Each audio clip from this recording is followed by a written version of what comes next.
Welcome to the Ward 5 Neighborhood Planning Assembly. That on this chilly night to hear about the school district budget update and have a candidate forum and public forum. It's going to be a grand time. We will jump in just a moment. Folks online, can you hear us okay? Everything good over there? Hoping yes, unless we get a message to the contrary. Excuse me. We are going to start out with some guiding principles of the Ward 5 NPA. This is a safe space. We want to have a welcoming forum. We want to be accessible. We are aiming to reduce barriers to participation and engage with all community members. If you've got feedback or suggestions on how we can do a better job on that, please let us know. We are respectful here. We respect cultural, economic, and other differences. We value diverse perspectives. We aim to be relevant, creative, and fun. Again, if you have feedback, please, we want to hear it. And we do not endorse political candidates. And who is the we? This is the steering committee. Myself, Lena Greenberg. Joe Derry. Roger Brassard, Lyman Avenue. Jason Van Dreisch, Caroline Street. And Fareed, who provided our delicious food, has stopped out. And also Terry Rivers is on our committee. She's doing the community development block grant meeting tonight, which is important. If you need to find us, you can do that online. We've got our own website, and then there's a host for our info on the city website. Fosca, who's here, helps keep all of that up to date and can answer kind of logistical CEDO questions. And then thank you, CCTV. We've got live streaming for now and for later. And then just a quick overview of Zoom. If you don't mind going to the next one. Unmute and mute, start your video, turn your video off. I think we've got this down by now, but just a quick review. And then feel free to raise your hand either for public forum or if you have questions in any of the parts of our meeting.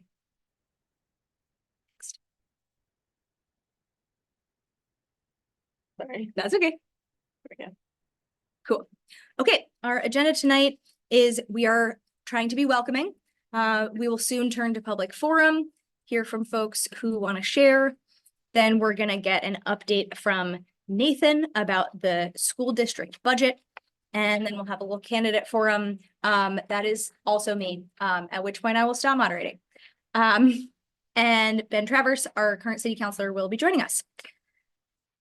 Without further ado, we're going to jump into public forum, and next slide would be great. Thank you. Please identify yourself. Let us know where-ish you live, whatever you're comfortable sharing. That's great. And if you are affiliated with an organization, we wanna know about that. And we'll have 15-20 minutes for public forum. The floor is open. Caroline. I have two announcements. The author, Mary Tedford of Nanny Goat Hill, will have stories read from her book and some of her other stories that she's written. And it'll be an afternoon with Marie's stories. And it'll be this Sunday at 1:30 at the Deborah Rawson Memorial Library in Underhill Flats. The phone there, if you want to make a call, is 802-899-4962. Do come. The stories are really funny. One of them is called Putting on the Dog. Does anyone know what that means? And then my second announcement is that the second volume of my book of street murals is now available. And some of the stores that are selling it are April Cornell, Music and Arts, the Space Gallery, Flying Pig Bookstore, Phoenix, both in Burlington and in Essex, Tail Feather in Burlington, Art Hound, the Skate Shop, and next week, Myers Bagels. You can text me if you have questions at 802-238-4213, or you can go to Carolyn jeffbates.com/books. Thank you. Oh, I'm sorry. I'm in Ward 5 and I live on Caroline Street. Other folks for public forum? Someone online. Great, let's go for it. And to see who it is, but Yeah. Andy. All right, I think Andy asked me to share something, so. okay, great.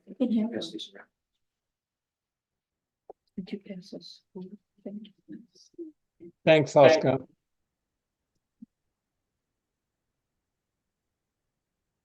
My name is Andy Simon.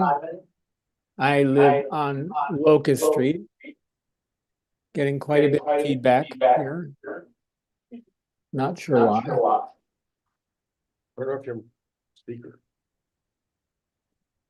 We don't have the live stream happening anywhere else, do we? All of our computers have to be like mic off, but I'm not in the Zoom. okay. Anyway, I'm sorry. If he's listening to himself, he's got to turn his. Yeah, maybe that's it. I'm sorry not to be able to join you in person tonight. I expected to, but I wasn't feeling well, and I'm sorry to miss Fareed's delicious food. And I want everybody to appreciate and thank Fareed and People's Kitchen for the community dinners they're providing for us every month. I just want to say a word about voting. Because in theory, we're all getting our ballots mailed to us, all of us registered voters, in if not already, but in the next few days. And I wanted to bring up the sad fact that very few people vote in Burlington, in fact. These are the statistics I brought just to show you, has some good news and some bad news. The good news is that in the last 3 mayoral elections, the voting percentage overall in the city and in Ward 5 has increased. The other good news is that Ward 5 is consistently ahead of the city overall in terms of percentage of registered voters who actually cast a ballot. The really bad news and the really important news that we have to pay attention to is that at its best, in the last 3 mayoral elections, Burlington's voters still do not turn out in very big numbers. And in fact, in the last election in 2021, the total for the city of votes cast as in a percentage of registered voters was 38.8%. That's not the percentage of people who could possibly vote, but the percentage of people who are in fact registered to vote in Burlington. And I think that's pathetic and sad. And so what I'm asking you, because the people who come to the NPA and the people who read Front Porch Forum are the people generally who vote. So it's our task as people who already are voting to reach out to people we know, relatives of ours, neighbors who may or may not vote, and make sure that they are voting. Make sure that they realize they've gotten their ballot in the mail. Make sure that they actually turn it in either in a drop box or mail it in or take it to the poll on March 5th. And that they understand that this time around for mayor, as well as city council, as well as for school board, we're voting under ranked choice voting. And that's going to be confusing to some people, and they may need help figuring that out. There are resources from the city clerk, there are resources online for figuring out how to fill out a ballot with ranked choice voting, because it has the potential for being confusing. But in fact, the first step is to get people to turn in that ballot, to realize they have it, to realize there's an election, and to realize how important it is, especially now, this time around, when we're voting for a mayor with an open seat. So that's really what I wanted to say. Vote and get everybody you know to vote, because I want to see our city vote at higher than 38.8% of registered voters. Thank you. Thanks, Andy. Go ahead, Fareed. My name is Fareed. I live in Ward 5.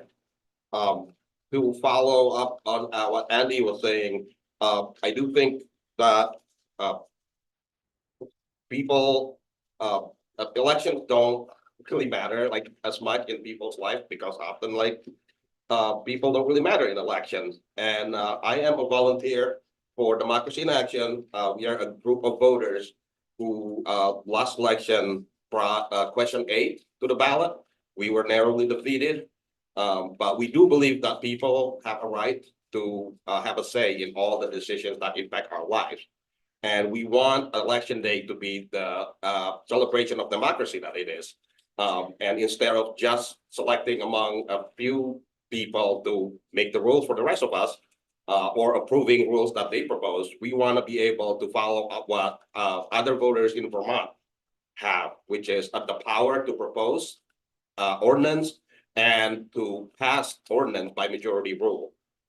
This is a tradition of town hall democracy that Vermont is famous for, and voters in every other municipality except for Burlington have the ability to gather enough petition signatures and put any proposals that have enough signatures to a townwide vote. So this town meeting day, don't just vote. We're hoping that you would also volunteer with us and collect signatures for our petition, trying again to bring voters' initiative and direct democracy to Burlington. My name is Fareed. You can get in touch with me, 802-491-3491. Or Sorry, say that again. 802-491-3491 is my phone number. Or you can also email me, Fareed, Fareed, @workerscenter.org. If you are interested in volunteering for town meeting day, we'd love to have petition signature gatherer talking to all our neighbors in every polling station on town meeting day. Thank you. What's up, Charlie? So I'm Charlie G. I'm in Ward 2, actually. So while we're talking about elections, there's just a couple of things. So that people should, we just did the ward redistricting. So people need to make sure before they walk to the polls, you're going to the right polling place because your polling place may have changed, your ward may have changed. So you should just go to the city website, call up one of those maps and zoom down onto your address and make sure you know what ward you're voting in. The second thing is because this is a presidential election, your presidential ballot, whichever one you want to select, whether it's Republican or Democrat or whatever, you have to ask for it. As of today, 23,777 ballots were mailed for the regular election, but only 1,500 people have requested a presidential primary ballot. To be clear, that's for August, right? Not for March? No, that's for March. For March. So in March, you're going to select on the presidential primary. So. So you the can also major go in party person. for Vermont occurs in August. The major party primary in August is for statewide and for local Republican or Democrat or progressive politics. But presidential happens in March. I think Okay. I've got that right. I have do no have it. idea, and that's slightly embarrassing and also an indication that it's probably more complicated than it needs to be. Who do you request it from? So you just call the city clerk's office and say, but you're going to have to declare which ballot you want.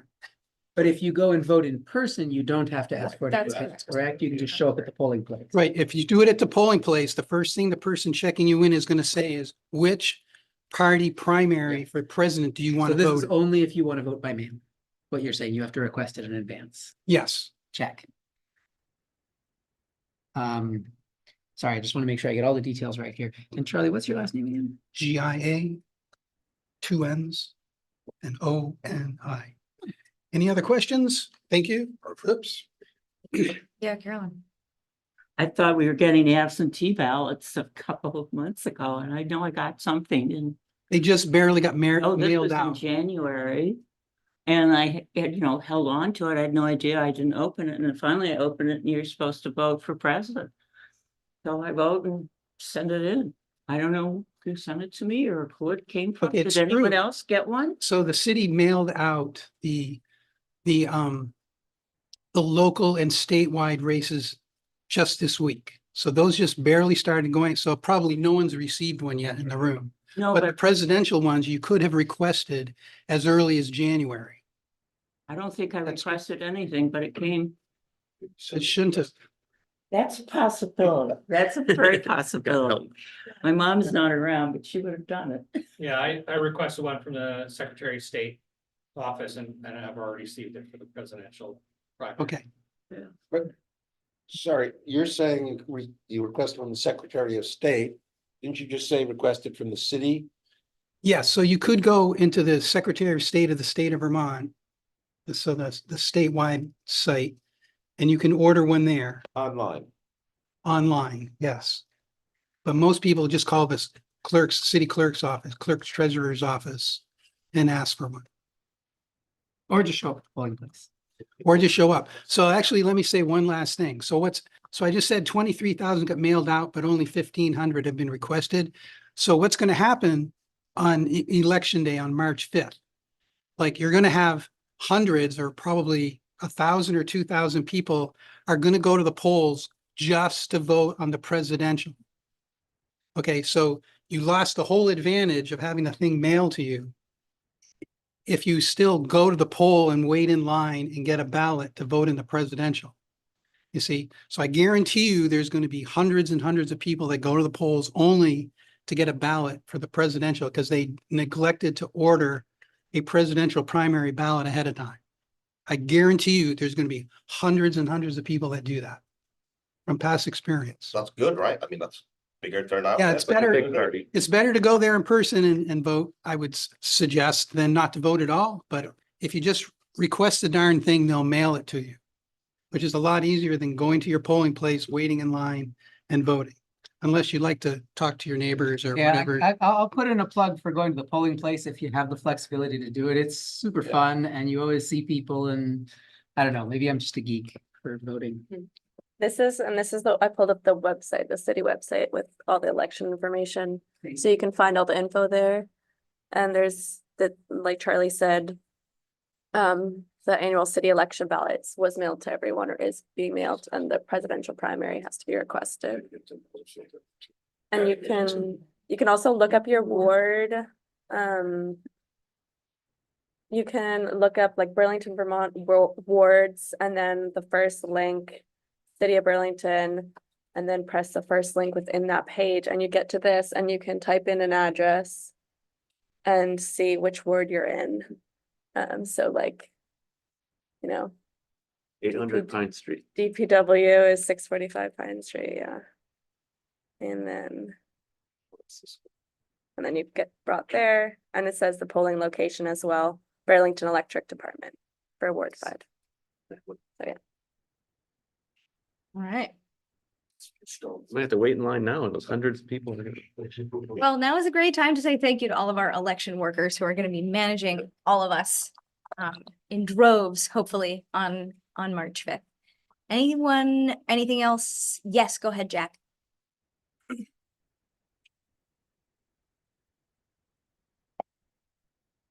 Hello. My name is Jack Tiano. I live in Ward 5 on St. Paul Street.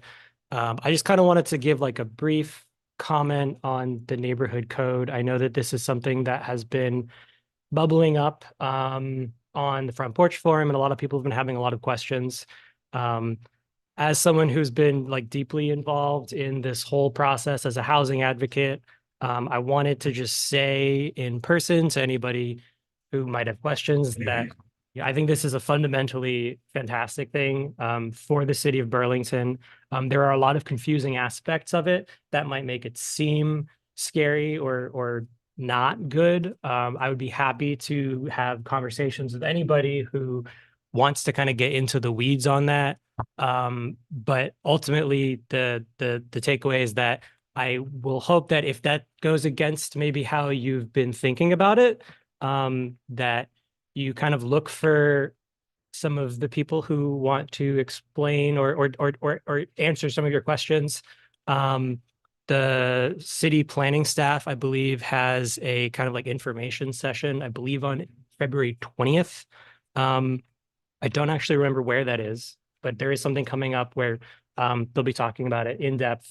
Again, I'm also always happy to kind of chat with people about the technicalities around zoning in Burlington's housing crisis and where we need to go from here.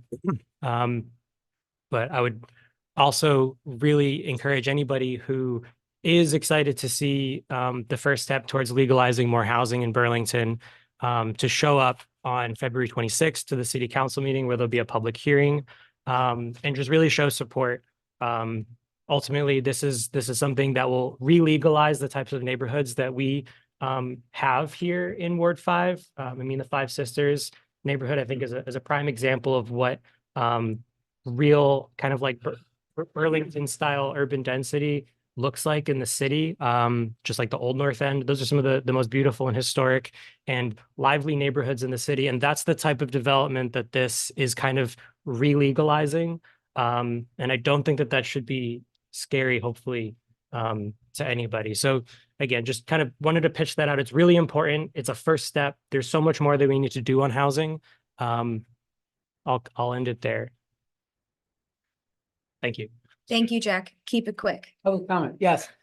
Just wanted to echo and reinforce what Jack said. The neighborhood code is awesome. It basically undoes 60 years, 60-year-old error of zoning Burlington as if it were the suburbs and moving our zoning back to city appropriate zoning. And Jack has done a huge amount of work on that, and that's been awesome. So yes, support the neighborhood code. It is very much what Burlington needs. All right, and Fosca too, because more public forum Okay. is better than less, even though we're 10 minutes behind. Okay, I'll be quick. But I was asked by some colleagues at CEDO to talk about the consolidated plan. I think put in a presenter request, but this is brief. There's some papers around with a QR code, but basically every 5 years, the city of Burlington creates a plan for housing and community development priorities. The plan will direct how the city uses federal funds it receives from the U.S. Department of Housing and Urban Development. And the plan includes information about Burlington's demographics, housing, economy, strengths, and needs. And so this survey will help the city understand what the residents of Burlington think are the city's greatest needs, especially related to housing, and hopefully influence how they decide to use this federal money. So there's a QR code and a link on this sheet. You can also find on the city website. So you can fill it out online if you haven't already, or else I also have some paper survey copies. It's very brief. Basically, you get 6 dot stickers and you put them wherever you think the city should prioritize resources. And there's a few different options on the front, and then there's a little back, but you could put 6 dots on one, or you could spread them out as you'd like. So I'll just put a few around, and if you want to fill it out, that would be great. Thanks. Wonderful. Okay, always good to have a robust public forum. We are shortly going to move on to our budget update, but first I just want to walk us through the sample ballot. Thank you for putting this in here. Sure. This is the ballot. It should be arriving in your mailbox sometime soon. We've got all these bubbles because we can do ranked choice voting. I know Town Meeting TV has done some really great tutorials on how to vote with ranked choice voting, which is awesome. And these are your candidates, lots of info out circulating about all of these folks. And we're going to hear from 2 of us tonight. And then would you go to the next slide, please? And then this is I believe the other side, or maybe the bottom. It's the bottom part of The the bottom. first page. And this is for our school commissioner and inspector of election. These folks are so important. They make things we rely on function. And next slide, please. Thank you very The much. back of the ballot. And there we go. This is the back of the ballot. These are our ballot questions. There's a question about the school budget. There's a question about a public safety tax. And then the last question is about a change in the credit limit for the electric department, which is a charter change. Lena, a question. Is it true that you do not have to rank all of the candidates? That is correct. You could, if you wanted, just put a first choice or just Yep. a first and second or whatever you like. Yeah. And yeah, thank you for bringing that up.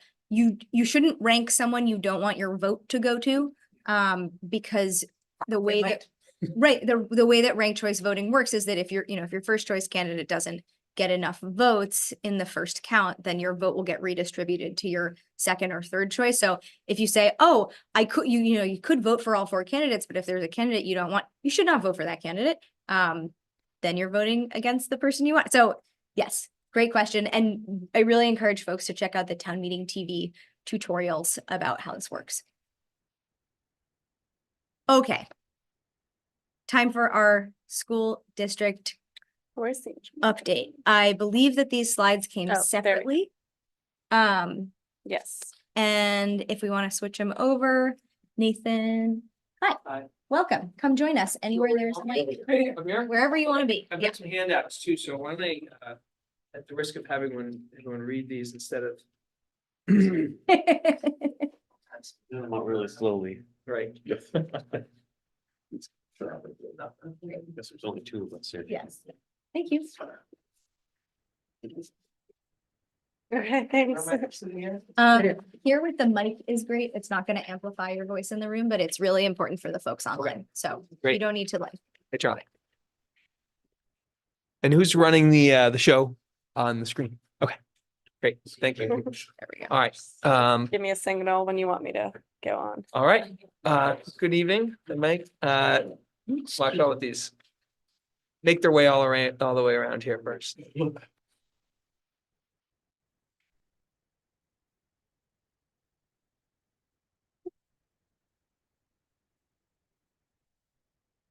Thanks, Roger. I'm gonna read all of them. Okay, good evening, everyone. My name's Nathan Lavery. I'm the Burlington School District's Executive Director of Finance and Operations. Thanks for having me and us, if you will, here tonight. Appreciate it. As you just saw, the school budget is the first of the kind of ballot items on the back side of the ballot there. And as it is every year, the school budget is a topic of conversation throughout the city. It's a complicated process. It's a lot of money that the district of our size spends.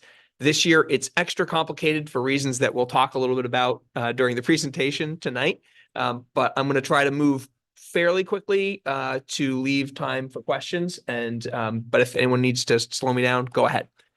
So again, there's some at the beginning of our presentation, there are some general slides here that talk about the guidance that we use to develop the budget that our school board provided us. And this guidance is roughly the same as it was last year. It involves making sure that we're having a staffing model responsive to enrollment, that we are limiting our growth in our budget because of the major expense associated with the new high school and tech center that we are building. You've probably seen some of that progress up on Institute Road. And there's a few other things here, but the real one I want to draw attention to is the last nugget up on the screen there about investments that serve our vulnerable students, because the school board in Burlington were major champions and leaders on an issue to change the way the state finances education, specifically by providing research-based weights to the Vermont's system of weighting students. And historically, Vermont has weighted students, particularly students who are identified as free and reduced lunch or multilingual learners and a few other categories. They've given them extra weight in the funding process, but that was just kind of a legislative decision. It wasn't based on any analysis or data or research. So the General Assembly in Vermont commissioned a report done by some researchers, including out of UVM, that evaluated what those weights should be and then adopted those weights. They put that into law. And what that means for Burlington is that our students are now recognized in the state funding formula at a more equitable way than they ever were in the past. And what that translates to in terms of dollars for us is the ability to spend literally millions of dollars more without increasing tax rates. So that was a major, major victory. But as you'll see, it kind of came at a time when we're also phasing in spending on the high school. So I'll kind of describe the impact there as we go through. But I want folks to know that there was major victory, if you will, progress on that front over the last couple of years. And it was driven largely by your school board. I won't spend a lot of time here, but just know that if you're interested, every year the school district gets audited, where we have an independent auditor come in, look at our finances. That happened again last year. The information's up on our website. It's relevant to budgeting in particular, because every year we turn a little bit of a surplus and we get to funnel that money back into our budget so that we don't have to ask taxpayers for that money in the next year. And so at the end of fiscal year 23, which is the year that ended this past June, we had about $2.4 million left. And that means that the budget that we're voting on this this town meeting day, or as soon as maybe the next couple of days, if you get your ballot in the mail, is going to utilize that $2.4 million. So we don't need to ask taxpayers for that money this year. So there are major cost drivers, some of which are common to all school districts in the state, and some of which, one major one that's unique to us. Common, major increases in the cost of wages and benefits. We've just been through an inflationary period, so we have certainly increased costs associated with that. But the one that really jumps out off the page at you is the increase in health insurance. That is a number that goes up by a lot every year, but this year it was especially large number. And I think what's important to understand when considering the impact of that on the budget is that that's a variable that the school district essentially can't control. The state has through state law, has assigned bargaining over the health benefit and its associated cost to essentially a state level process. So Burlington School District and all other school districts in the state are essentially required to just take the results of that process. So we as a school district locally can't control that number, but it's a big number that we have to manage to. So I think that's important to stress. Just jumping down to the bottom of what you see on the screen there, that ESSER funds, that's an acronym that refers to federal money that was granted as part of the COVID relief effort in a series of tranches. That money's going away for Burlington and for all other districts in the state, largely by the end of this fiscal year. Essentially by September, it's pretty much gone. And by law, meaning it has to be spent by that point. So one of the challenges is that even though that money's going away, there's still a level of need that has persisted in the wake of COVID, particularly for students who missed some of their first years in school. And so Burlington and other school districts around the state are struggling to figure out how do we continue to meet that need while this major source of federal money is going away. Fortunately, in Burlington, we were pretty careful to minimize the number of positions that we funded through ESSER. So we don't have a lot of essentially people losing jobs and positions being eliminated as a result of this. Some districts are in a tougher spot, but that's still a major source of funding and activity that's not going to be part of our FY25 budget. And lastly, the one that before I go on that is unique to Burlington, but probably familiar to all of you, is the high school technical center project. And specifically in this coming fiscal year, for the first time, the budget includes a major increase associated with paying for the money we borrowed to do that work. So $9.5 million is about the amount of money that we're going to start paying next year. And that's going to be in our budget year after year going forward. But obviously it's not going to increase by another $9.5 million each year. So this is like a big jump up. There'll be some little increases in the future, but this is the big step where we start to see from a budgetary perspective what we as a community voted to support in terms of building the new high school. So that's a high level overview of the kind of situation. I'll jump through some other slides very quickly here.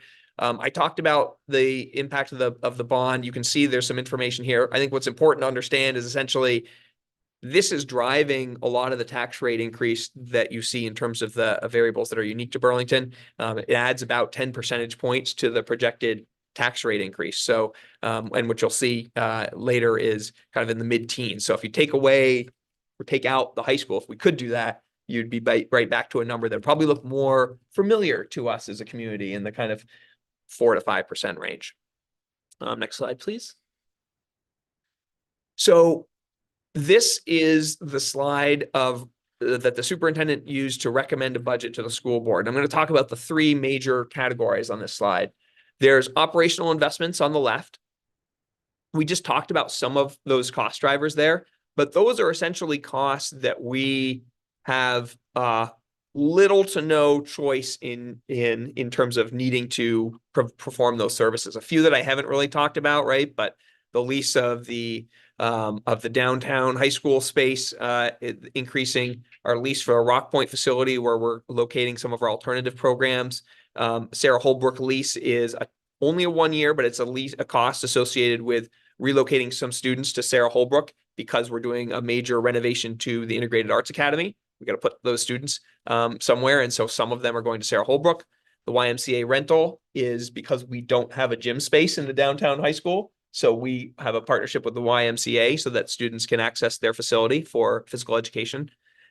Safety at the high school is something that we've had for a couple of years. That was an example of something that we had funded with the ESSER money that is going away. But we felt like, given our downtown location, it was important that we retain the positions that we have at the high school to offer an extra level of safety and security there.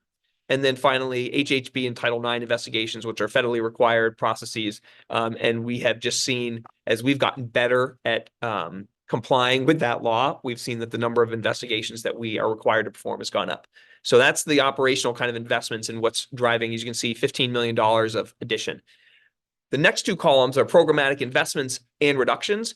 And I'll kind of zip through some of them, but I think the important thing to note there is these are the things that are more optional that we can kind of choose to. It doesn't mean they're less important necessarily, but they're not necessarily legally required. So we had some flexibility here, and what we sought to do during the budget process was, by and large, offset all of those new investments with reductions somewhere else in the budget, because we felt like in a year when the pressure on the tax rate was so high, it was important to show that we were doing all we could to make sure that there's not new pressures we're kind of choosing to put into the budget, that we wanted to offset all of those increases with responsible reductions. So there's a number of items on there, and I can come back to the slide if people want to ask about some specific ones, but in the interest of time here, I won't go through each of them. Can I ask one specific question? What is a executive director of school leadership? Yeah, that is one of our leadership positions that essentially is the person that all of our school principals and directors report directly to. So we have 6 elementary schools, 2 middle schools, a high school, a tech center, preschool program. The leaders of all those programs report up to this position, which then reports directly to the superintendent. Okay, so next slide, please. I like this slide just because I think it helps convey the degree to which the debt service on the bond is driving the increase in the budget. So that chart on the right is not our total budget. It's reflecting the degree, it's reflecting essentially the total increase in the budget. So of our budget increase, how much our budget's going up, you can see that the vast majority of it's associated with that new bonding, that new debt service. And then there's some other large chunks associated with wages and benefits, the operating leases, the things that we've talked about right now. And I think what it helps to do is illustrate how much of that growth is really driven by those fixed costs. There's a few nuggets at the bottom that I'd point you to. The tax rate is identical, under current law, whether or not we were making those new investments. Like, one natural thing someone might say is, well, just get rid of those new investments and keep the reductions, and then the budget will be a little lower. Okay, that's an idea. The way current law is written, there's a cap on tax rates. That means that when we were developing this, that essentially means even if we got rid of the new investments, our tax rate wouldn't be any lower. However, subsequent to passing this budget, the legislature is considering getting rid of that cap. So there's a lot going on right now, and we don't really know where that will land. But just to let folks know that during the process, we did explore, like, hey, what else could we do to bring the cost down in this budget? And so that was one of the things we looked at. And then you can see the last two nuggets: tax increase without the bond there, around 4%, and tax increase without the CLA, which we'll talk about later. That's about 5%. That's subject to the cap existing. Okay, so cap, I just mentioned it. What is it? As part of that law that I mentioned earlier that really helped Burlington and gave us a much higher weight for our pupils, and it gave us much additional tax capacity. One of the things that the legislature did to try to ease the burden for the districts that were essentially facing higher taxes as a result of that law was give them a tax cap so that they could kind of ease their way into the new approach to school financing. But a confluence of events, including the ESSER money going away and other factors in the state's education fund, meant that virtually every school district was exceeding the cap. So it's one of those situations where if everybody's getting the subsidy, like, there's no one to pay it. And it kind of creates a major problem at the state level. And they're working to address that right now. And one of the things they're considering is repealing the cap entirely and replacing it with a more targeted relief.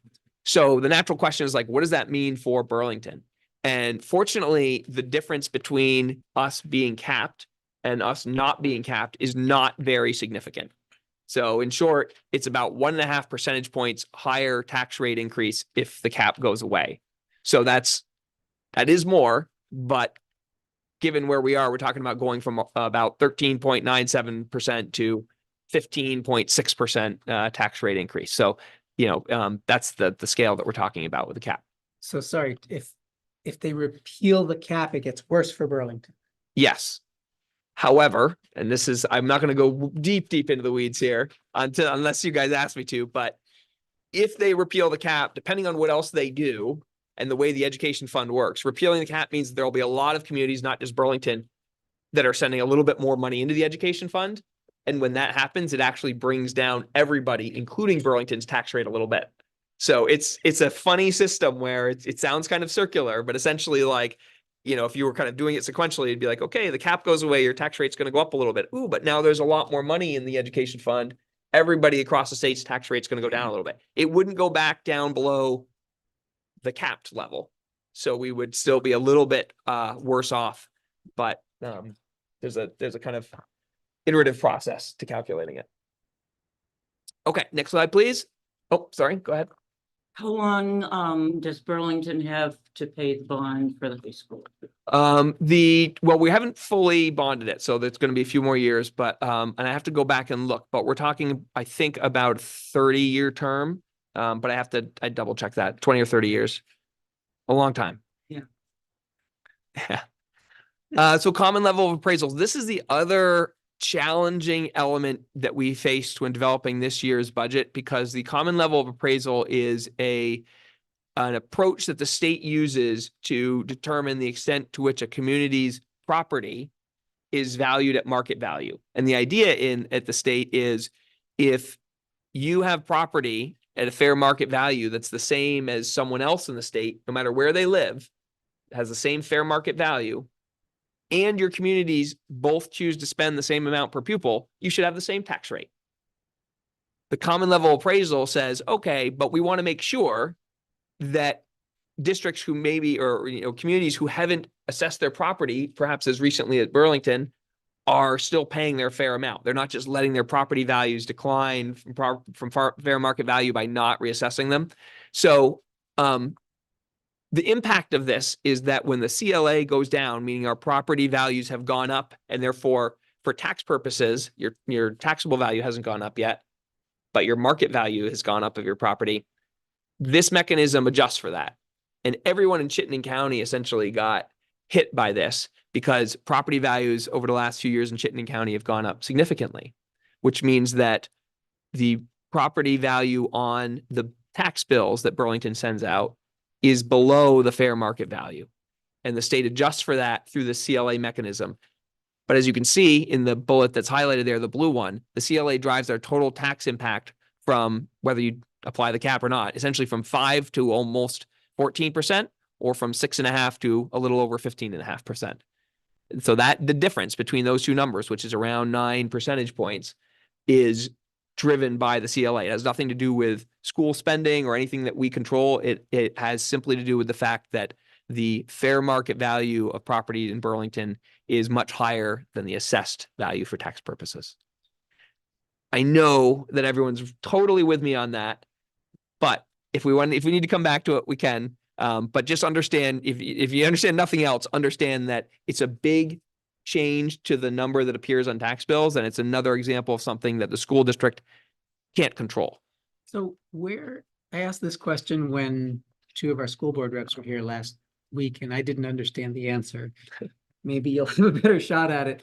Where is that extra 9% going? So all the tax revenue from the state goes into the education fund. But like where is it? Are there districts somewhere in the state that are actually seeing their tax rate go down? Like if you took the 5%, is there some place where it's 5% minus 9%? And they get a -4? I couldn't say the exact. There are likely some communities where the common level of appraisal is above fair market value, and therefore their tax rate's going down slightly. But the more important thing to actually, I'll give you one example. Right after Burlington reappraised, our value for this was over 100%, meaning the state looked at it and said, ooh, your properties are now actually valued a little bit above market, according to their statistical analysis. And so it actually reduced our tax rate a little bit.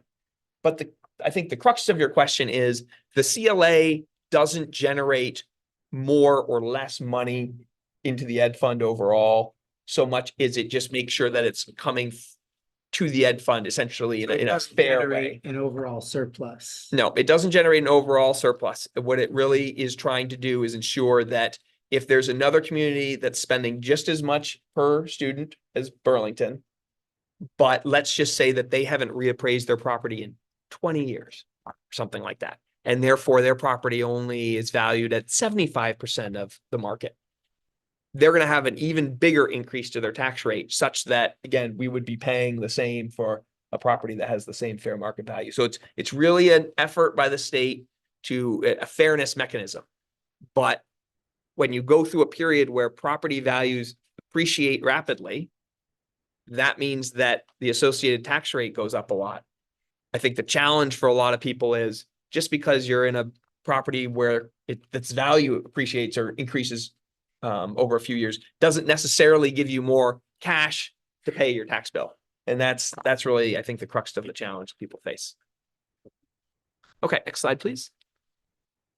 So the recommended budget, this is like the high level stuff, right? The number you're going to see on the ballots, that $15.46 million figure. The equalized tax rate, which is before the CLA, is 6.51%. And if the cap stays in place, that's going to translate to a tax rate increase of 13.97%.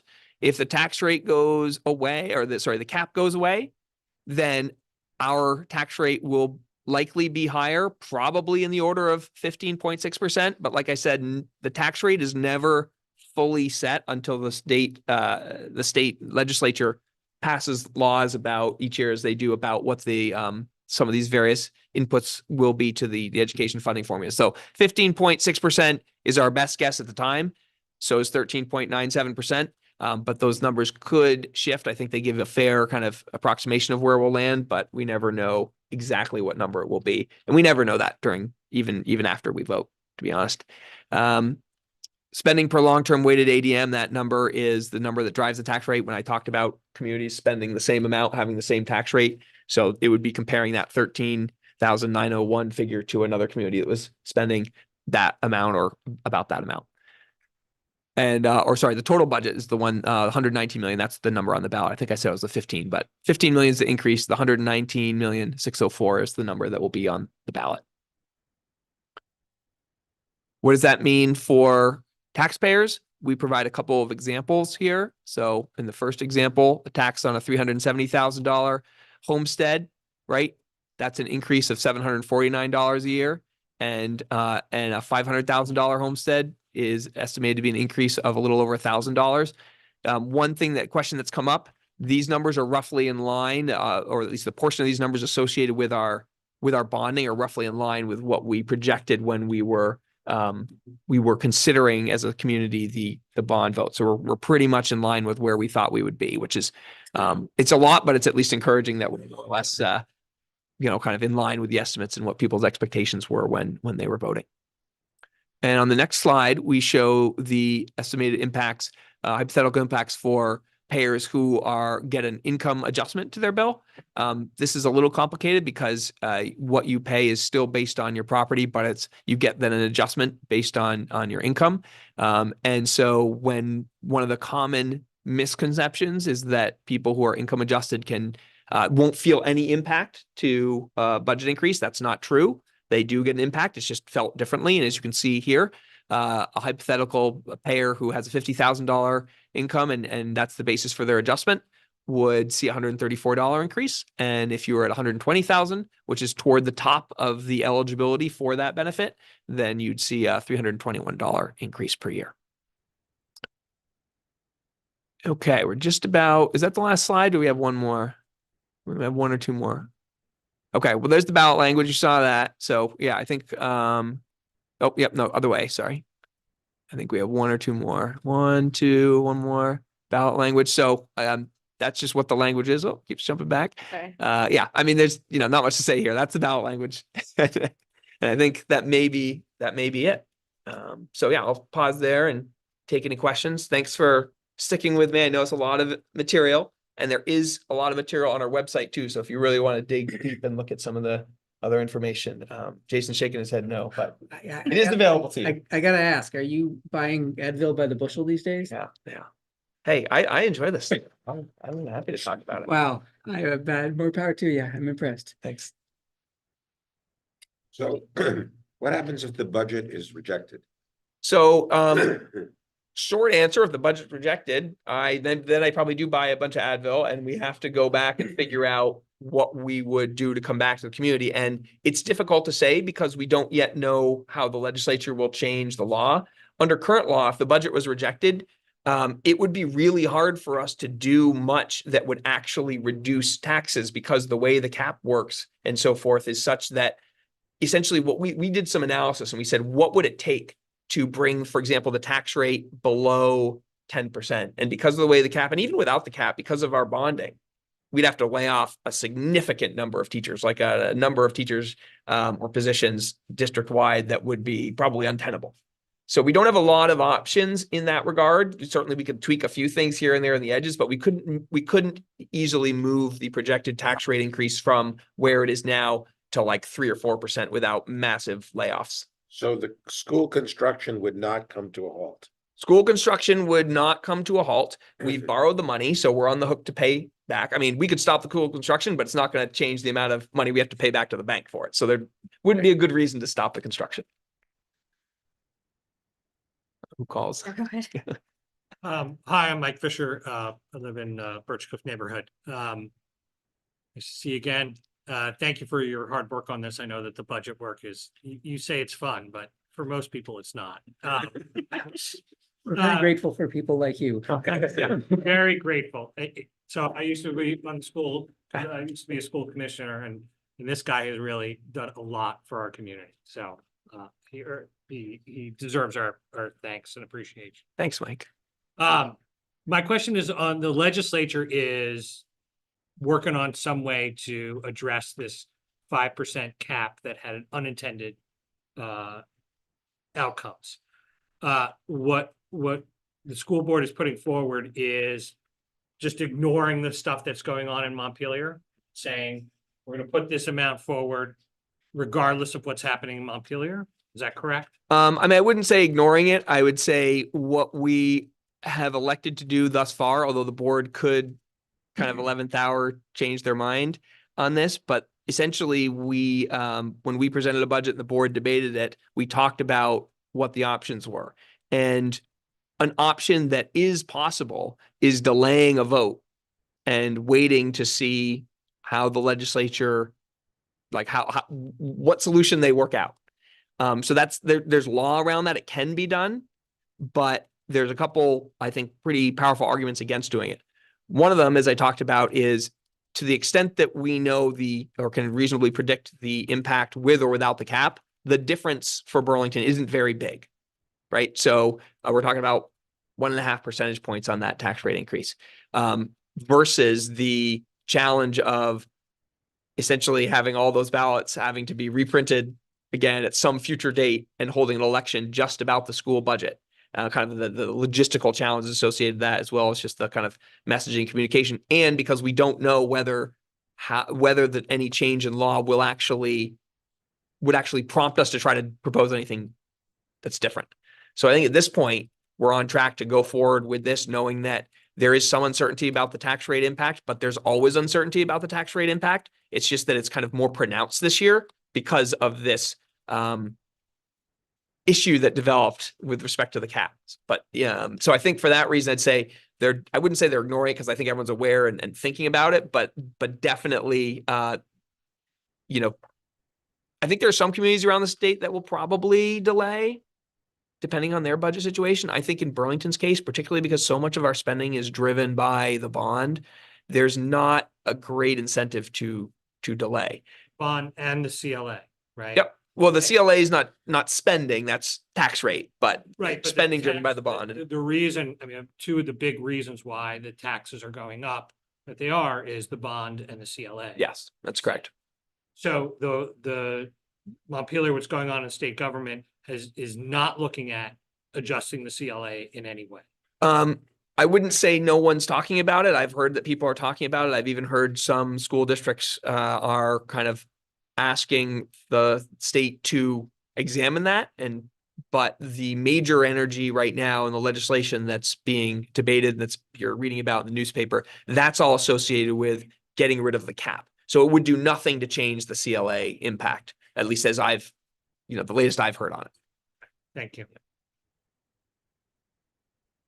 What would you recommend we tell our state reps and Senate about this whole thing? What should, or how should we direct them to take care of the laws that we want taken care of? Yeah, it's a great question. So we have been in conversations with our legislative delegation, so they have heard from the district and from your school board. Generally speaking, while we don't love the idea that the cap's going away, because obviously we had some benefit of it, I think that the reality is that the cap as it's designed at a state level is like not going to be functionally effective. So it's got to go away. And I would say that, again, your board and your superintendent were pretty careful in crafting the budget so that there really isn't a major impact. We're not far over the cap to begin with. And that being over that cap again is just driven largely by those fixed costs. So the message that we've been saying is, hey, if you've got to get rid of the cap, we understand. But what I think is important for us to, and what we said we thought was important was when you fix the problem, right? We can't make it worse. What the cap was intended to do was to provide a kind of little bit of a glide path, if you will, for those districts that were historically overweighted, historically advantaged, historically had more capacity to spend than places like Burlington. And so we're saying, if you replace the cap with something else, and right now they're talking about replacing it with just kind of like a direct tax subsidy, like those districts that were losers, if you will, getting a straight reduction in their tax rate. We're saying, yeah, but don't phase it, don't let it last for 5 years. The current cap was designed to be in place for 5 years, which means that effectively places like Burlington would continue to subsidize those other communities that were historically advantaged for 5 years just to let them like adjust to the new rules. And we're saying that's a really long time to be subsidizing communities that have had an advantage since the beginning of Act 60 and so forth. So our message is essentially, if you need to put a mechanism in place to help those communities ease the transition, give them a year to do it so that they can plan their next budget, that they don't kind of pull the rug out from under them either. But a year should be enough time. We don't need a 5 year. And maybe it would be 2 years or something. We'll see how that works through the legislative process. But the idea is like that we don't feel that as a community, Burlington should have to continue being kind of a subsidizer of many of these other wealthier communities just to make it easier for them. We operated, with historically or kind of a underweighted, kind of an inequitable funding formula for a long time. So the sense is like, we understand you maybe need to do something, but keep it brief and targeted so that it doesn't cost us a lot of money. Questions? Did I use up all my time or should I? Yep. Okay, well, thanks for being here. I know it's a complicated issue. There's information on the website. School board reps are happy to talk to you about it, I'm sure.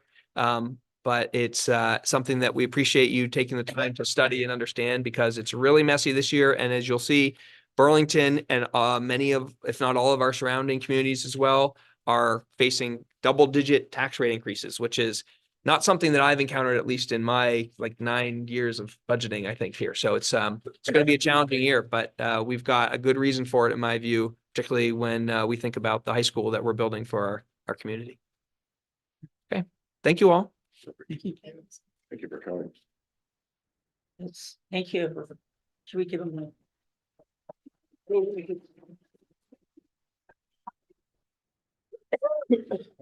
All right, Roger, Here we go. you're on. Any questions or she gonna Roll these up. Yeah, I can, that was just the next slide, so I put it up. I don't know if you guys want to go over that. Oh, yeah, sure. In terms of recording this part, are we gonna be okay with you on opposite sides of the room? Is that annoying, Charlie? It's needed for the camera image. This way? I can take Nathan's seat. Okay, all right. I'm gonna put in- Otherwise, I'm gonna Camera. Thanks, Ben. Phones, this. stand across the room over and over. I didn't want you to get too comfortable. I'm gonna get people online that headache that way too. Okay, I'll take it. I didn't hear it. Oh, should I just stay? I think you could probably stay there. Is that okay, Charlie? Yeah. If you want me to move, I will. I think they should be next to each other because you could see that both of them, they're full face. I want to see your facial expression. Yeah, otherwise you're looking at sideways and be sure you look at what's Oh, yeah, behind your okay. back too, so you don't have funny I things don't- sticking out of your head. How's it going, Ben? Did you? Yeah, well, did you see Ben? The guy, this guy was behind him, so it looks like Ben had hair out to here. What's your next look? All right, good evening, everyone. My name's Roger Brassard. I'm gonna try to moderate this operation here that we're putting on tonight. We have Ben Travis, who's our Democratic incumbent, and Lena Greenberg, who's an independent. They're running for Ward 5 councilman. We have ground rules. I guess I'll see if I can't read through those. It was just what we just Yeah, should read them. told the candidates about earlier, but basically 2 minutes to introduce yourselves and, get into whatever low level of elevator pitch you want. And then we're gonna have some question and answer session. We've prepared probably more than 5 questions, but we'll try to keep track of the time and 2 minutes basically to each of you to answer the question. And then at the end, 2 minutes to reflect each. So. Perfect. So I did write down the questions that you wrote down. I don't know if I get the exact order. Okay, well, it doesn't, whatever Is works, this works. the order on the slide? Well, we're gonna start with your Start with introductions. and then- introductions Okay. first, so. Who goes first? Thank you. What's first? Ben? Incumbent goes first. Oh, okay. All right, Yeah. fair enough. I don't know if it's the rule, but. Roger and Ward 5 NPA Steering Committee and the whole Ward 5 NPA, thanks very much for having us. It's always great to be at an NPA meeting. As you mentioned, my name is Ben Travers. I'm currently the Democratic City Councilor for Ward 5, and after my first term, I'm here running for re-election. My wife Becky and I moved to Burlington more than 10 years ago. We started off as renters in the Five Sisters neighborhood on Hayward Street. We decided we wanted to raise a family at that point in time, and we're lucky enough to be able to purchase our first home here in Burlington, and we now have 3 young kids. Our 2 oldest are 3rd graders and kindergartners at Champlain Elementary, and we feel very privileged that they're able to walk to school in this great community. And our youngest is a 2-year-old who goes to preschool right here in Burlington. I work as a local attorney here in Burlington, and I feel like I have an understanding of many of the opportunities as well as the challenges of raising a young family here in our city. I've always found time in my life for public service. When we first moved here, I started coming to NPA meetings when, Alec Bauer here was moderating those NPA meetings. I joined our Housing Board of Review and heard security deposit disputes and upheld minimum housing standards for our tenants. I then joined the Ward 5 NPA Steering Committee that I was on for 5 years. I spent some time as our chairperson for our Parks and Recreation Commission. And then when this city council seat opened up a couple of years ago after Chip Mason had held it for a number of years, I decided to throw my hat into it. Was very honored to have the support of my neighbors then, and would be honored to have the support of you all again in this election. As I promised then, and as I've worked hard over the last couple of years, I have worked hard to, even though I'm running as a Democrat, to cut through political divides and to collaborate on items wherever we can, to the end of making progress on really important issues related to public safety and on housing, on climate, transportation, sustainability. I feel like we're making a lot of great progress and a lot of great issues, and if reelected, that we're going to be able to see a number of those issues through. I suppose the last thing I'll say, and then we'll turn it to Lena. And Lena, I appreciate your being in the race as well, and the discussions that we've had and the discussions that we'll continue to have. This is a really interesting point in time for our city council. If Joan Shannon were to win the mayorship, that's 20 plus years of experience in the city council that's leaving. Karen Paul will no longer be on the city council. Ali Jang and Zariah Hightower, who are among the most senior members of the city council right now, will be stepping down as well.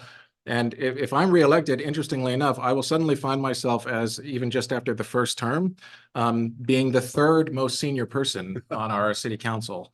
I think as we're dealing with a lot of really important issues in the city, that I have the experience as well as the partnerships that I've built with other stakeholders for us to continue to, again, make progress in a number of really important issues. Looking forward to the discussion tonight, and I'm hoping to gain my neighbor's support.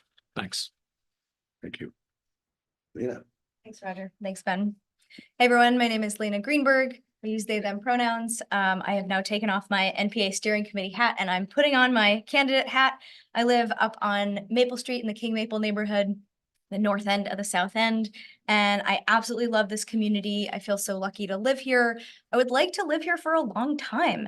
But when I'm thinking about paying my property tax bill or maybe starting a family, it's kind of hard to picture the big future unless we make some notable changes in how affordable it is to live here, and really getting at some of the complex intertwined problems that our city faces. Some of my background is in food access. I've done a lot of work in direct service, supporting folks who are struggling to meet basic needs, as well as urban planning and communications and climate education.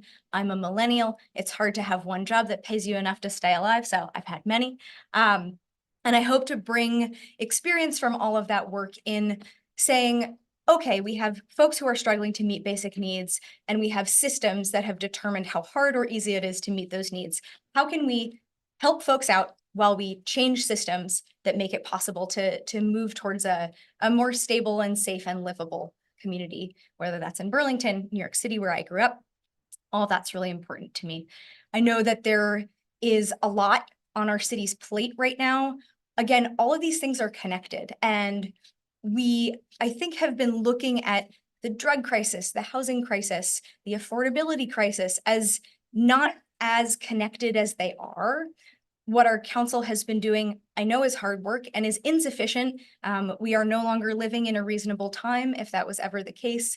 And the challenges of this moment require not just a continuation of the way we have been doing things and making decisions, but real bold, creative thinking and ambitious problem solving, which I'd hope to bring to the council. So glad to be here with you tonight and looking forward to the conversation.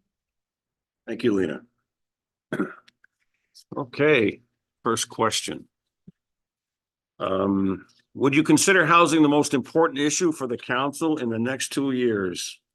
Go away with it, Lena, if you want. Sure. Yes, and it's tough to choose only one. And again, all of this is connected. At the same time, yes, I do think the fact that we haven't meaningfully built housing in 50 years is really hurting Burlington. It's constraining our economic growth. It's really hard to move here for a job and settle down if there's nowhere for you to live. It's really tough to say, oh, keep living in Burlington if you've been stuck in a rental apartment with poor conditions and there's nowhere for you to go. So yes, this is essential. And we have seen the population of Chittenden County really go up, and the population of Burlington has not, which is, I think, harming not just our local economy, but the shape of our city and the shape of our county. I would love to see us embracing density, building, the 10-minute city where you can walk and get your basic needs met. You can go to the grocery store, bless you. You can, walk your kid to school. You can go to your house of worship. And all of that is possible if we build in a way that brings us together instead of sending us apart through the sprawl that we've seen kind of pop up in Chittenden County. Thank you, Lena. Ben? Yeah, I think when I get this question from voters as to what do you think are the most important issues before the city right now, if I had to pick two, the first two that come to mind is the state of public safety right now in Burlington and housing. And I completely agree with Lena with respect to housing and this being an issue that's really intertwined with a lot of other issues that are very important right now. When we talk about affordability, when we talk about the climate, when we talk about being a more walkable and bikeable and sustainable city, when we talk about transportation, these all tie back to what our housing policy could be and should be. And as chair of the ordinance committee on the city council, all of the zoning amendments that the council has been working on have come before our committee. And I have really dedicated myself, I think perhaps more so than really any other member of the city council, to seeing that we not do things the same way, and that we do take bold and creative steps to fix housing as an issue here. Very shortly after I joined the council, we took a really bold step to, for example, eliminate minimum parking requirements in the city. That was to the end of our creating greater density and creating additional housing opportunities, and for us to promote more transportation along the city's most major corridors. After we did that, we spent a lot of time in standing up what we're now calling the South End Innovation District, a new district in the enterprise light manufacturing area where, you know, all we have right now are surface parking lots. And what's better than surface parking lots? Well, housing. And the work that we've done in the South End Innovation District is opening up opportunities for 1,000+ additional housing units over the coming years. And right now, the council is considering a South End redevelopment agreement, working with private property owners as well as affordable housing agencies to build up housing in that neighborhood. And I heard folks in public comment when I was zooming in and driving in here talking about the neighborhood code. I've been working hard with other members of the council, with community members like Jack and others on the neighborhood code, which citywide is in decades a great opportunity for us to stand up additional housing opportunities there. Perfect. Thank you, Ben. Appreciate that. Okay, let's just changing. Okay, I'm messing with you. that's all right. Very good. Okay, this week we received an announcement of changes in downtown City Place project, reducing the number of housing units in favor of 350 hotel rooms. This was followed by a publication of a major investigative report in 7 days about persistent security problems in Decker Towers in Ward 5. Could you comment on both of these events? Ben, I'll let you go first this time. Sure. Well, first of all, I heard someone comment about Decker Towers and being in Ward 6. Decker Towers is in Ward 5. It's right at the northern end of Ward 5, even with the redistricting. It's the biggest building right now in the state of Vermont. When the City Place development is finished, that will be the new biggest building, but right now it's Decker Towers. I read the report in 7 days, have known for some time now about the really troubling reports and details that are coming out of Decker Towers, have been in communications for some time with a number of folks in the Decker Towers community. And it's very troubling what's happening there and what's happening in our ward. Clearly, there needs to be changes in those buildings to improve the quality of life for the folks that are living there and our neighbors right here in Ward 5. I think immediately with the time we have, what can I speak to? Clearly, we need to continue to improve the public safety picture generally here in Burlington. We've been working on the city council to address recruitment and retention issues within our police department. But one of the problems that I continue to hear time and time again from neighbors, including those living in Decker Towers, is that when they call for an emergency response, we don't have enough police officers to give them the tailored response that they need. We need to fix that, and that's not acceptable. The building leadership in Decker Towers, I think, needs our support in terms of being able to remove folks from that building that are ruining the quality of life. And so we'll look forward to doing what I can in the city council to provide them my support. As a city councilor, right now, our ordinance committee is reviewing our trespass ordinance in the city to see how that can be improved. I also think in looking at the minimum housing standards here in Burlington, that there's a number of areas where we can improve that. So I saw that story. I appreciate the question from Andy Simon here and think that there's a lot more we need to be doing to improve the quality of life there. In terms of the downtown City Place development, I sort of reject the notion of the question that says that housing units were reduced in favor of 350 hotel rooms. I don't think anyone on the city council favors hotel rooms over housing. If there was a way for us to move that project forward that prioritized more housing, we would. But after exhausting other options, the local developers of that project made it very clear to the city council that in order to keep this project moving forward, which mind you is still the second largest housing development in state of Vermont history, that we needed to approve an amendment to their development agreement that brought in a partner such that this project has additional financing, and that includes additional hotel rooms. But by not including hotel rooms, and voting against that development agreement, I actually think that would have been an anti-housing vote, because it's by voting in favor of this amendment that we're continuing to move ahead with this project. And progressives, Democrats, independents on the city council, it was a unanimous vote. Every member of the city council voted in favor of what I consider to be a pro-housing vote downtown. Thank you, Ben. Thank you for that. Lena? Yeah, wow, there's so many parts of this question. I'm going to start with Decker.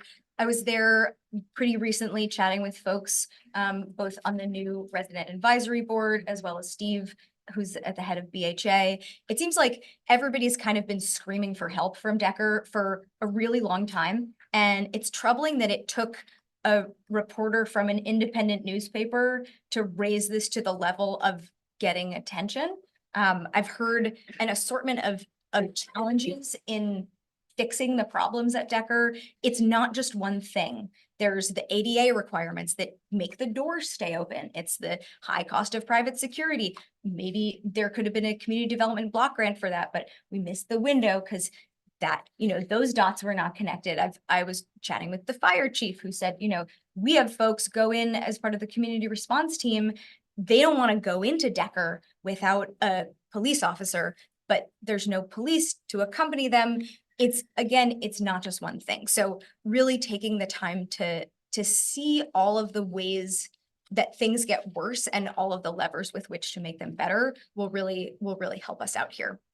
And again, listening to residents in supported housing shouldn't be a special occasion. This has to be normal for our city. It should not take all of this outcry and all of this danger, all of these older folks and disabled folks literally arming themselves and setting up resident patrols for the city to have supported Decker being a safe and healthy place to live. So that's tremendously disappointing. And I've had wonderful conversations with residents since learning about this, and hope to be involved in whatever capacity they require to improve those conditions. They are my neighbors. I really care about them. I live around the corner from Decker. And then in terms of the City Place project, I understand this choice. Excuse me, and I'm really sad, that we've lost housing to hotels. When we lose housing to hotels in a situation like this, it's clearly about financing. And when we build at this scale, we are stuck in the kind of paradigm that finances buildings of this scale, which means we need to make it easier to build smaller buildings that are more, outside of that paradigm and better suited to community needs. Whether that's, community development or Evernorth or otherwise. Thinking about creative financing is really essential in such a tough environment. And we could do that as a neighborhood. We have to do it in the South End Innovation District if we want to make sure to not keep losing housing. And I will say, I understand the financing constraints, and also was sad to see Ben introduce an amendment in the South End Innovation District zoning vote to allow hotels.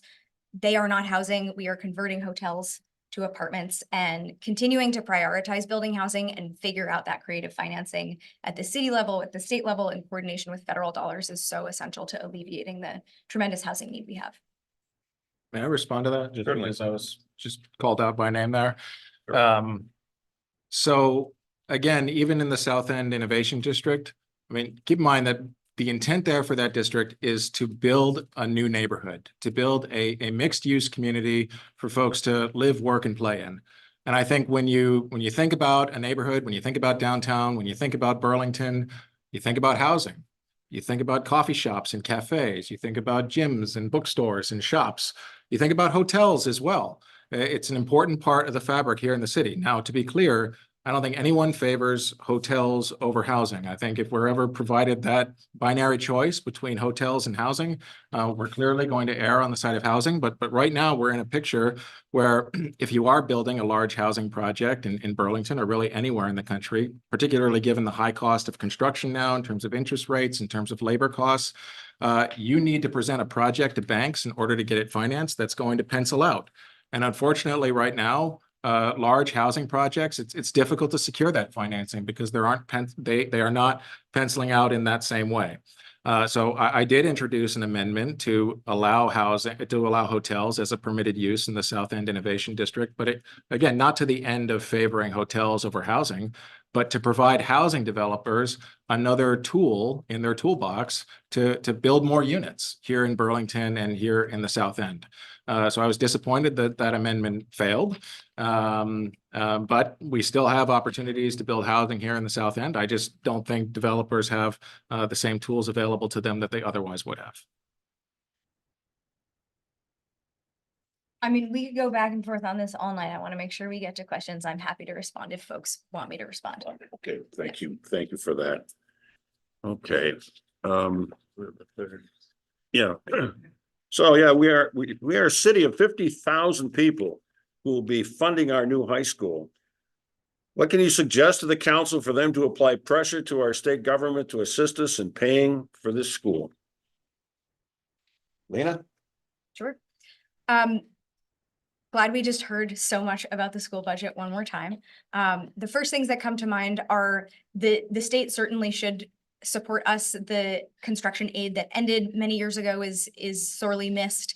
And I would love to see the council not just say to the state, hey, we need some help paying for this huge construction cost, but also, I've mentioned this before, would love to see the lawsuits against Monsanto proceed. That's the corporation that created the chemicals that made our high school toxic to be in the first place. They should really foot the bill.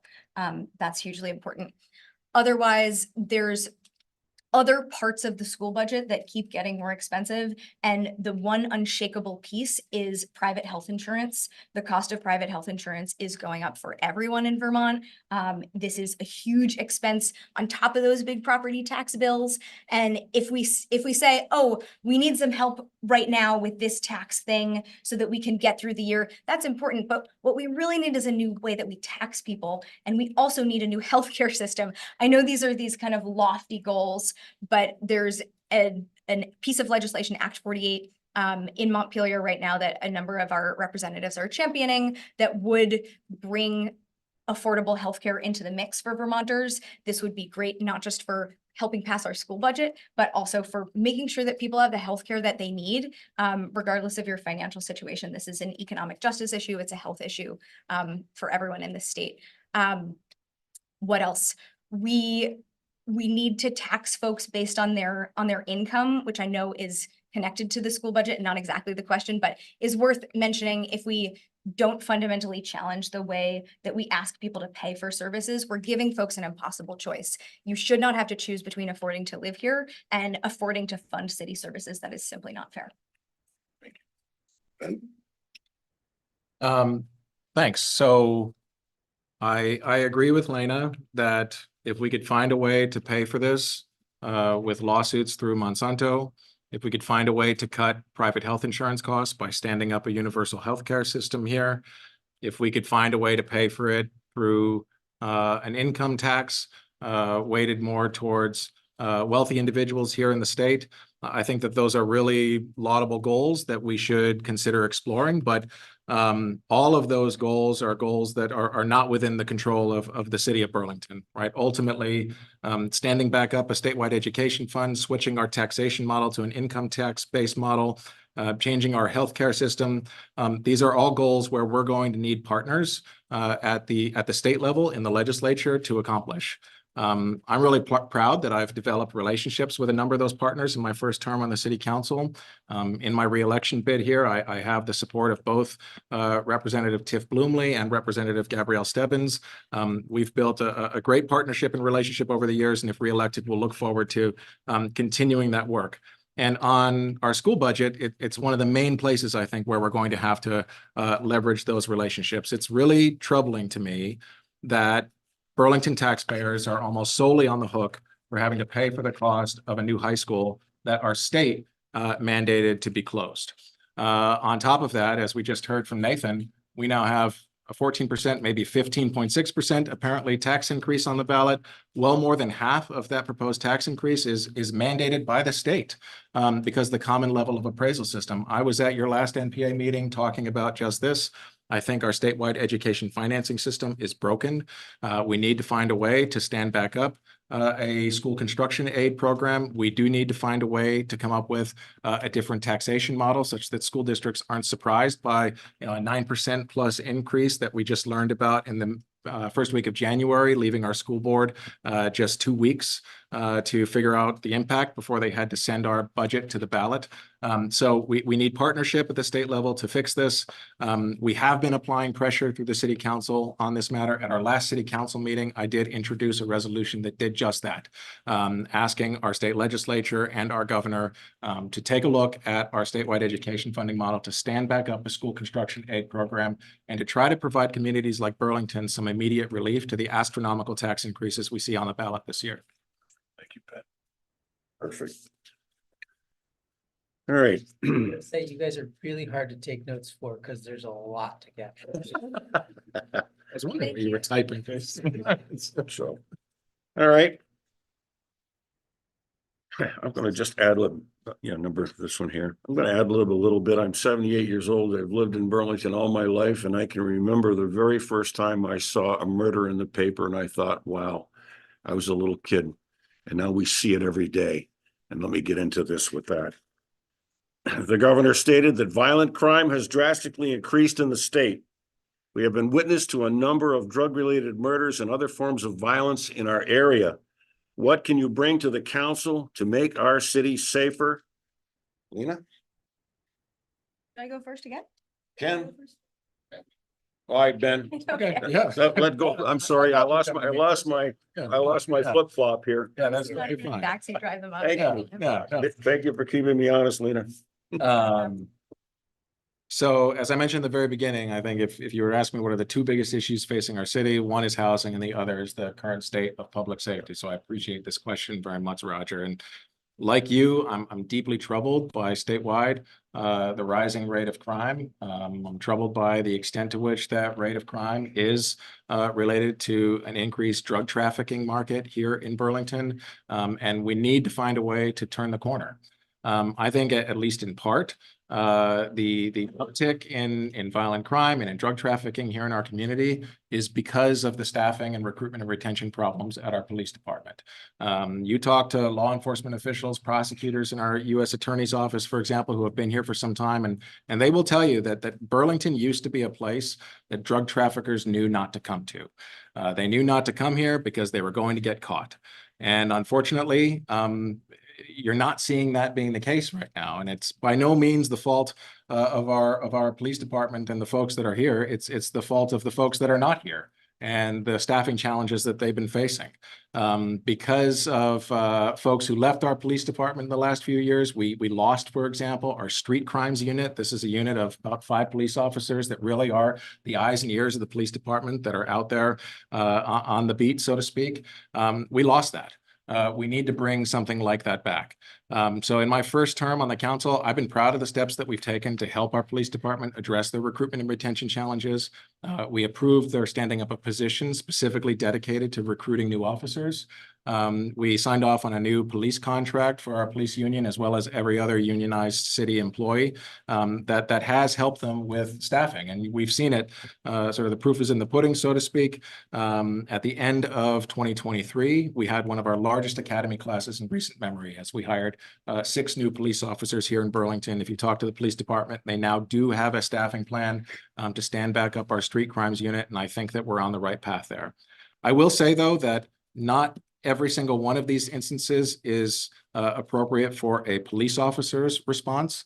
I think that one of the issues that we've had is that we're asking police officers to do work that steps outside of what traditional police work should be. So I've also been proud of our efforts on the council to stand up additional positions to complement the work of our police department. This includes community service officers and community support liaisons. It includes urban park rangers. And the drug issue in our city certainly is not limited to those engaging in drug trafficking, perhaps even worse than that. It's folks who are suffering from substance use.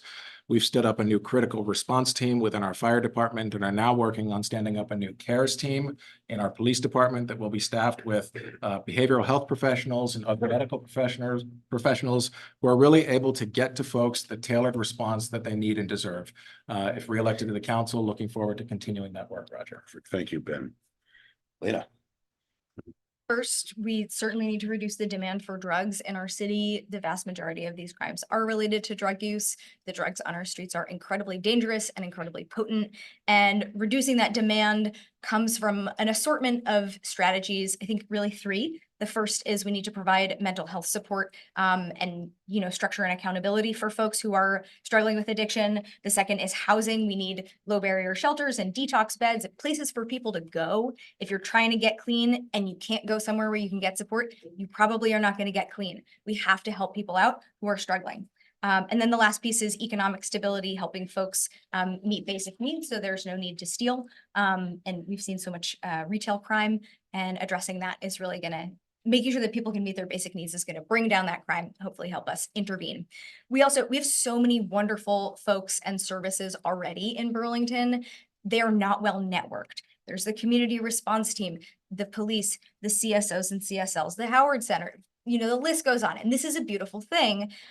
Those services are not networked and connected well. So often a lot of folks are getting services from many providers and some people are not getting services from any.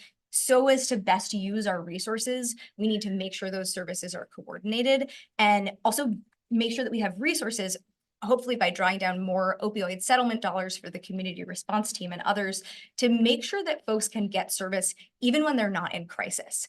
If you're a service provider, mental health care worker, whoever you are, if you only see someone when they're in crisis, it's really hard to intervene in those cycles of addiction and trauma and poverty. If we have the resources to say, oh, let me help you when you're not, way down at the bottom, then we can really make some change.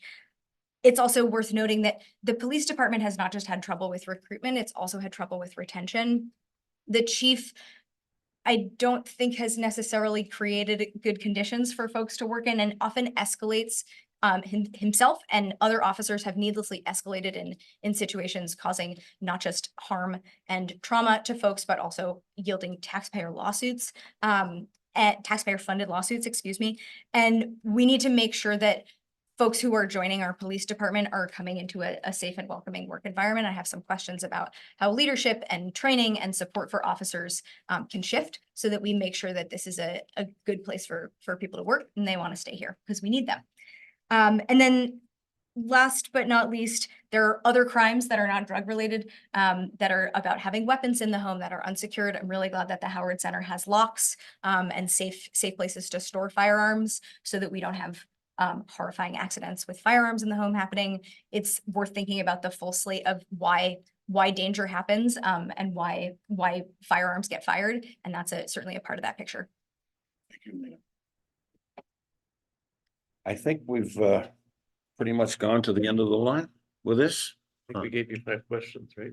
We gave you 5 and then we cut Maybe it not back. the 5 we said we would. No, and we cut you back on a couple. 8:30, so. Yeah. Yep. I want to take an opportunity to thank both Ben and Lena. I think the answers were fantastic.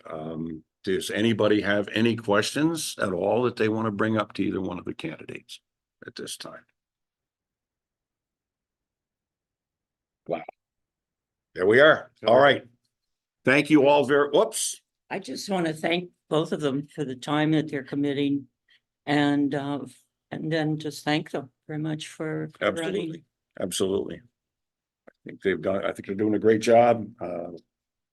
It's going to be an interesting, race. We'll see how things go. I wish you both well.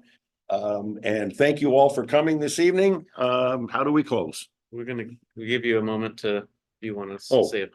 Quick closing statement. You want to close out? First in the opening. so- Okay, yeah, I'm happy to. Let's see, what else do I have to say? It's been such an honor and a pleasure to run thus far, I've gotten to meet so many neighbors and hear from so many folks who are in different parts of life and, you know, having different victories and challenges, and really feeling like I get to know the breadth of folks in this neighborhood has been so wonderful. That's really, I really don't want to look at my face on the big screen. It's really so unsettling. Got a nice smile, Lena. Thank you, Roger. Totally lost my train of thought. Woo. All of that is to say, I love this community so much, and I want to make sure that we are moving with urgency and boldness, and we are not afraid to try new things. This is such a complicated time to be alive. There are so many challenges that my generation is facing that are, you know, only going to become more acute for, you know, the children's and grandchildren's generations in front of us, whether that's, you know, when's the high school going to be ready, or are you able to afford your property taxes, or, you know, how many times do we see catastrophic flooding across our state? There's so much on the table right now. And this is such a critical moment for us to say, let's not keep doing the sort of incremental baby step stuff that we do, because change is scary. Change is scary. And also, let's see this moment as an opportunity to build a Burlington that is, you know, in our image, as diverse as the community that we already have here, as, you know, as embracing of all of our various needs and supportive of our assorted dreams. And I hope to bring that, you know, vision and ambition to the council. And I'm so grateful to this community and to y'all for your time. Thank you, Lena. And Yeah, thank you, Lena, and everyone here at the Ward 5 NPA, and especially the steering committee. Roger, nice job as the moderator. So it's been a true privilege to represent this community on the city council the last 2 years. I will tell you, 2 years have gone by in a flash here. It's surprising to find myself already running for re-election here. A part of me feels like I'm just getting started. There is a learning curve in joining the city council. And I feel like I have my legs underneath me now, and I'm hoping that the community will re-elect me for another term to keep going on what I actually think have been very bold steps that we've been taking on a number of really important issues. I mentioned some of them earlier, but like in removing our minimum parking requirements and standing up a whole new housing district here in the South End, in the South End Innovation District, to see through the first real upzoning proposal in 50+ years in something like the neighborhood code, in working on the ordinance committee to stand up what really is one of the most, if not the most, progressive climate policies of any small city in the country. We've taken incredibly important steps on these issues, and I look forward to continuing to address them, while also working to address the matters that are immediately before us, like shoring up our public safety here in our community, like making sure we still have really beautiful parks and open spaces for our kids. When I first ran for city council, I ran for our community, I ran for my kids and your kids, and I continue to run for them as well. I totally agree with Lena that we have an amazing neighborhood here in Ward 5. I'm biased. I think Ward 5 is the best ward in the city. Everything along Pine Street, from the new businesses that have popped up to our neighborhoods. It's just a great place to be. And I would be honored to have your support in continuing to represent you all in the city council. Thank you. thank you so much.